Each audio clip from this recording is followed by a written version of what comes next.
Praise the Lord, everybody. It is a blessing to be here with you today, here at Bible study.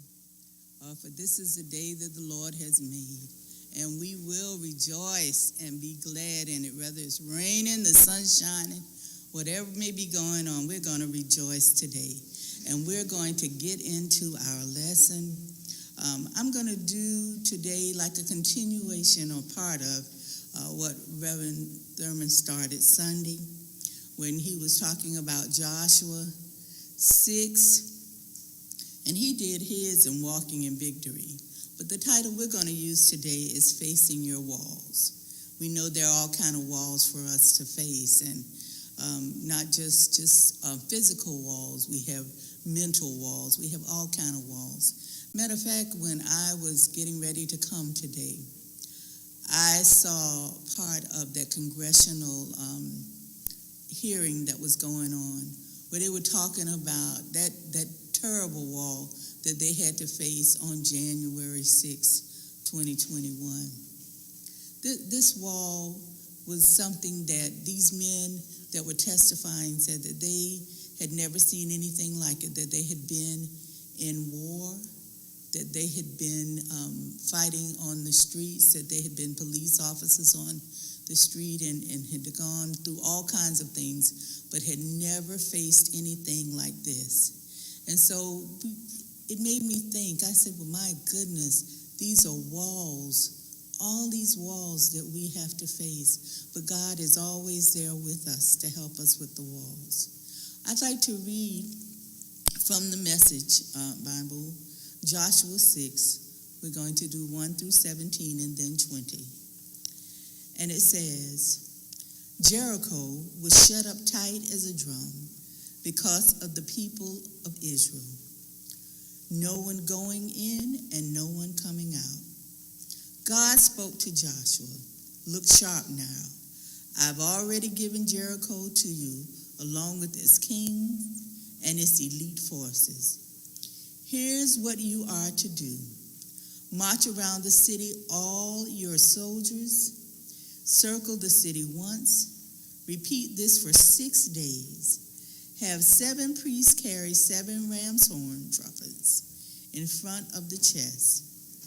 On the 7th day, march around the city 7 times. The priests blowing away on the trumpets, and then a long blast on the ram horn.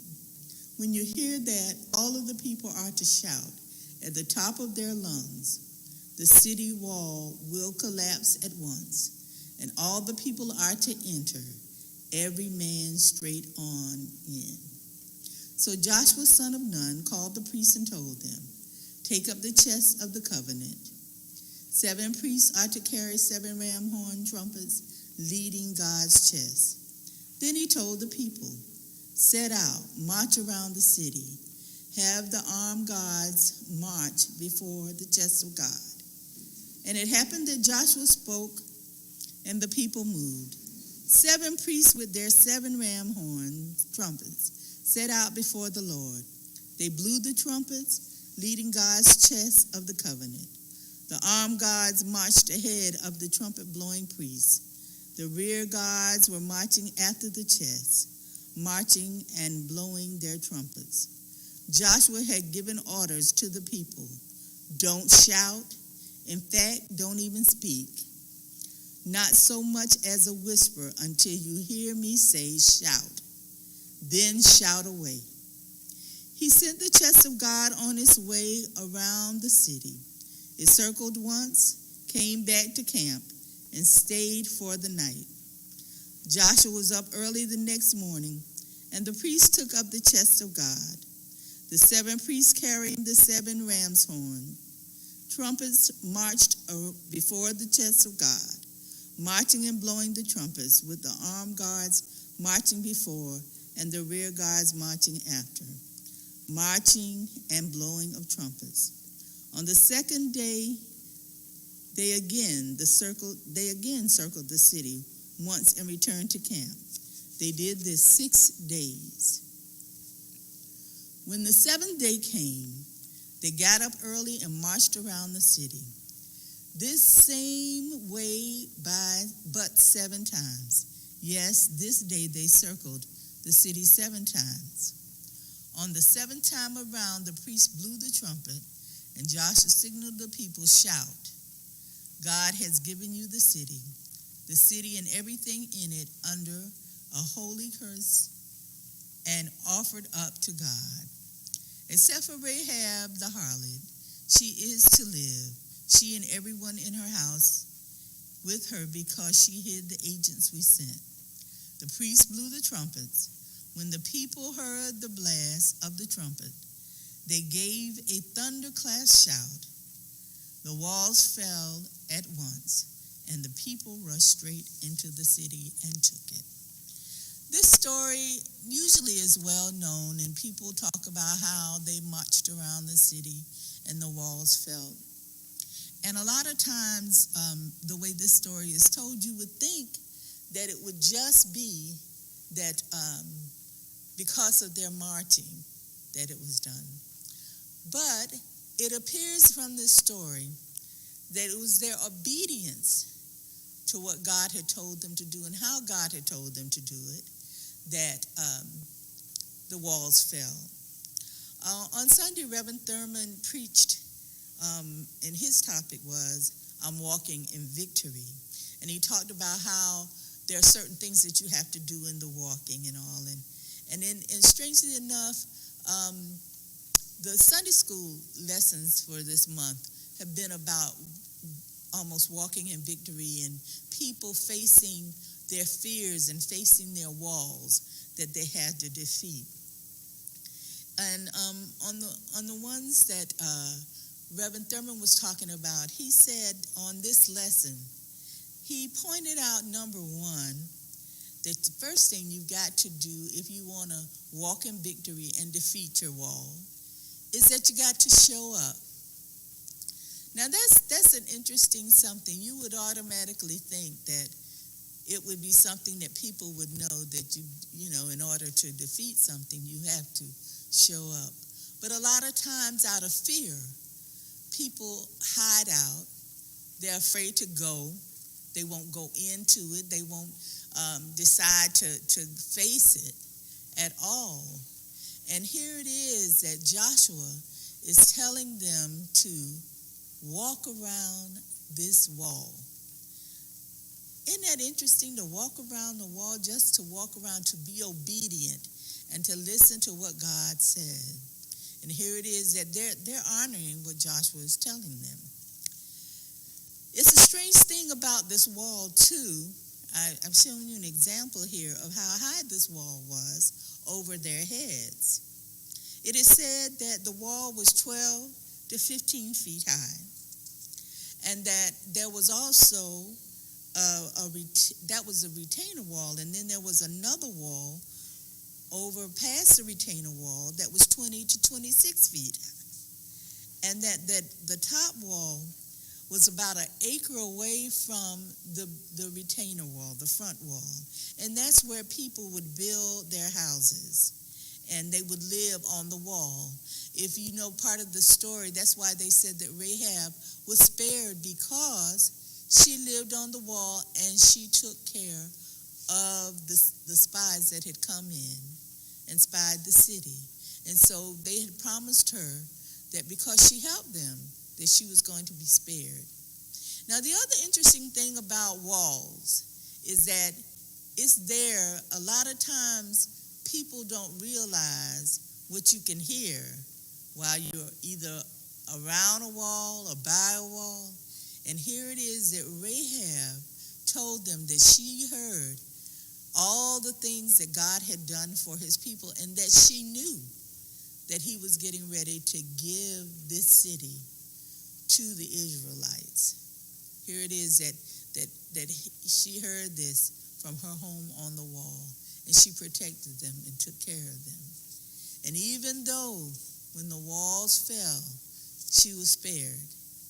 This was a wall that they had to face. They had gone through traveling in the wilderness. They had gone for 40 years of circling in the wilderness. And here it is now that they are faced with a wall. And it says that Jericho was one of the mightiest cities of the times, and that this was their obstacle that they had to face in order to get to the promised land. And so here it is that Jericho is there, and these mighty walls are there before them. And instead of them sitting and strategizing on how they could take and use the army to defeat the wall, God said no. God sent a mighty, mighty warrior to tell them that I'm not for you, I'm not against you. I'm just here to tell you how to defeat this and how to knock this wall down, and gave orders as to what they were to do. Now, can you imagine as Joshua went and told his army and told his people, okay, this is what we're going to do to get rid of this wall. We're going to march around it, but one thing I don't want you to do, I don't want you to say a thing. Can you imagine? They probably looked at each other and said, you want us to do what? You want us to march around this for 7 days and not open our mouth, not shout, not give any fear to these people whatsoever? And can you imagine that when they were looking down off of the wall, this army was saying, these people are crazy. They're just marching around. How do they expect to defeat us by marching around this wall? But God has a way of dealing with our walls like nothing you have ever seen before. It says that it's foolish. It may be foolish to man. That in 1 Corinthians 1:27 it said, but God has chosen the foolish things of the world to confound the wise. And God has chosen the weak things of the world to confront the things which are mighty. And this was what they were, a mighty army. They were there at the wall. They were high. They thought they were defeated. This wall was solid rock, as you've seen in the picture. It's solid rock. It was high. It was 26 feet up. There was 2 walls, and they felt like they were not going to be defeated. But even when you go through the worst of times, God is always going to be there with you to help you through. As I was saying that in our Sunday school lessons, we have been studying different people who have been fearful, that have shown courage, that have shown faith, that have faced their walls. And over and over again, there have been those who God would have thought, like Gideon. Gideon, as you may recall, even though with the fleece, he was saying, God, I want you to show me what I need, encouragement. Show me what you want me to do, and if you want me to defeat them, you have to kind of prove to me what I'm putting almost to a test. But God came to him, even though his wall was mighty armies. God showed him that even a mighty army is not a wall that can be against you. Then we talk about David. David had to deal with bullying, and that's what happens to a lot of people to this day. David dealt with the bullying. And he was saying this, and how can y'all let this uncircumcised giant talk about your God who has brought you this far? And there they were standing there listening. His brothers, all these mighty warriors, all these mighty fighters were there, and they were afraid. Goliath was sending taunts at them, was saying, you can't beat me, you can't do this to me, send me somebody to fight. And here it is, David comes, he's a little boy, and he comes not with armor, not with something that's unusual, like the foolishness. He comes with rocks, stones. And here it is that Goliath even looks at him and laughs and said, you're going to send a little dog, send it to me like I'm a little dog or a little puppy to bark at me more so than to defeat me. But when God is in the plan, these stories show us over and over again that when we face our wall with God, we can come through anything. We can defeat giants. We can knock down walls. We can even build up walls when God is with us to protect us, like in the story of Nehemiah, who was being told that, you can't build this wall. It's been knocked down. And here it is that with his men, he got together with his people, and they rebuild the wall. And even though he was being taunted, he was being told, you can't do it. Here it is with faith in God, even though he faced that wall, he knew that with God he could build a wall.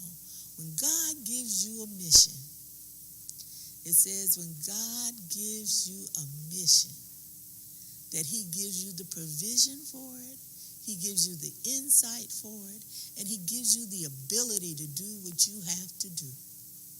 You just have to thank him because he can see what we can't. Sometimes we don't trust in ourselves, for we get afraid, just like how Gideon was afraid. He said, I can't do it. I'm not a mighty warrior. I can't do this. But yet God saw in him more than he saw in himself. And God gives us courage. He gives us strength to do what we need to do. Even though people around us may think we're crazy, look at it. Look at Noah. Noah had to build an ark. He built an ark in a time when they didn't even have rain. They didn't have water. And here it is. These people thought he had lost his mind. But God told him, gave him a task to do, and Noah did the task. You have to think about it when those walls are up. Think about Hezekiah too. Hezekiah was sick, and Hezekiah had built the temple, rebuilt the temple. He had done some good things for God, but he fell sick.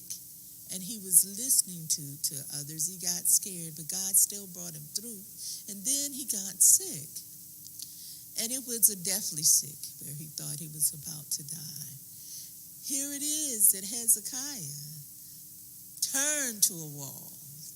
They said he turned to the wall and cried. Where tears were not just a cute cry, that he cried soberly to God and ask God for mercy to help him, to bring him through. And sometimes you got to turn to your wall, to block everything else out, and face that wall and say, God, I know you're going to help me through this. Whether it's sickness, whether it's finances, whether it's marital problems, whether it's any kind of thing that you are going through, even when we're facing COVID-19, that is a wall that have been with us for 18 months. And yet so many of our people have not been able to come through it, and God has spared us to face that wall and to get vaccines to fight that fight.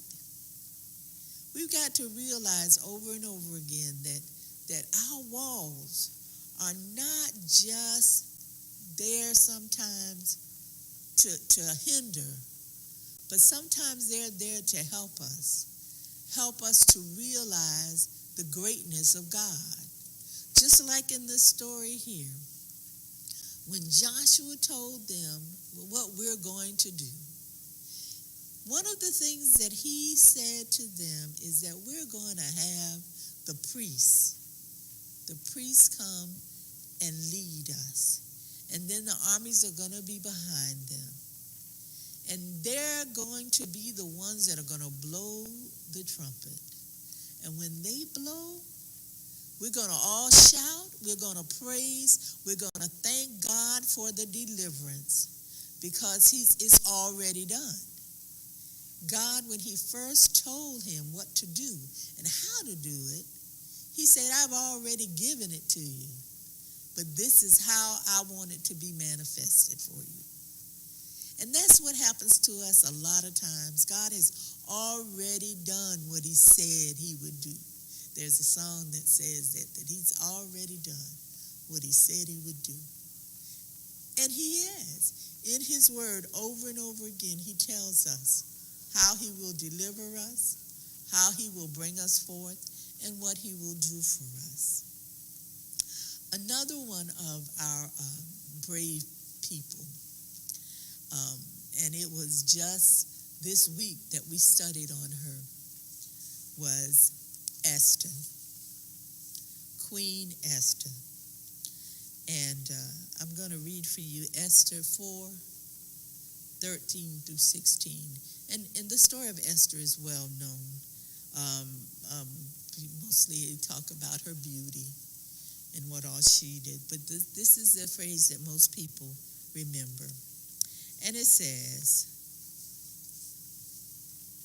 then Mordecai, who was Esther's cousin, commanded to answer Esther, think not with thyself that thou shalt escape the king's house more than all the Jews. For if thou altogether holdest thy peace at this time, then shall their enlargement and deliverance arise to the Jews from another place. But thou and thy father's house shall be destroyed. And who knoweth whether thou art come to the kingdom for such a time as this? Then Esther bade them return Mordecai this answer. Go gather together all the Jews that are present in Shechem, and fast ye for me, and neither eat nor drink 3 days, nights or day. I also and my maidens will fast likewise, and so will I go unto the king, which is not according to the law. And if I perish, I perish. Here it is. Esther was a young Jewish girl who had been elevated by her beauty to become the queen of Persia. And there was a commander who hated Jewish people because one of the things was that it was a long history, but another thing was that he felt that her cousin Mordecai would not bow down to him. You know, it's a lot of times that people own prejudice will get them in trouble. Just like on January 6th, a lot of that was prejudice against people, where they wanted to just kill somebody. They wanted to go in and knock down the Capitol and defeat people. And here it is that they were going after them with a vengeance, with a hatred.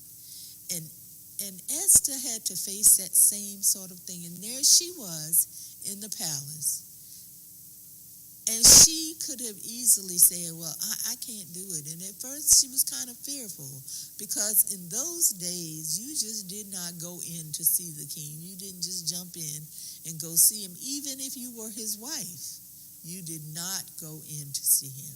And that was one of the things that she was telling her cousin. She said, I can't just do this. But then he told her, he said, look, you're a Jew. And just because this law is against all Jews, don't think that you might be escaping from this just because you're in the palace. Because once they discover who you are, this law goes against you too. And so this is a wall that you have to defeat. And so she said, let us fast. And sometimes, as the word says, Jesus told them some things cannot be moved but by fasting and praying. And so she told them, let us fast for 3 days, and then I will do what I need to do. I'll go into the king. And if I perish, I perish. And those are lines that are all known over and over again, where it says, and if I perish, I'll perish, because I need to go and face this wall that's up against me. Whatever this wall may be, there are times when you need to go down on your knees. There are times when you need to show up. There are times when you need to just face the wall and cry out to God. There are times when you need to say, Lord, whatever it is you will have me to do, I'll do it. There are times when you need to fast. Turn your plate down and fast and say, God, whatever it is, help me to face this wall. Help me to be like David, to face a giant that was my wall. Help me to be like Esther, to face a wall that was prejudice. Help me to be like Nehemiah, that faced ridicule for doing what he came home to do. Over and over again.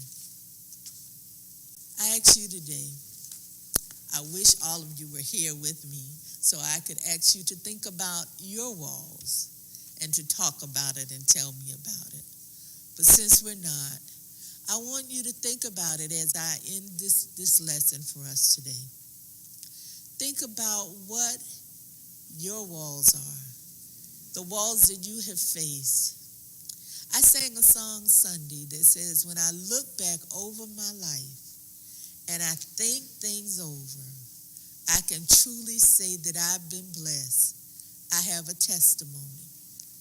And so part of facing your wall is your testimony, where you have to go and you tell somebody how good God has been to you, how he has brought you through, what he has given to you, how it is that when there were obstacles that you thought you could not face, that you could not make it over, that God did it for you over and over and over again.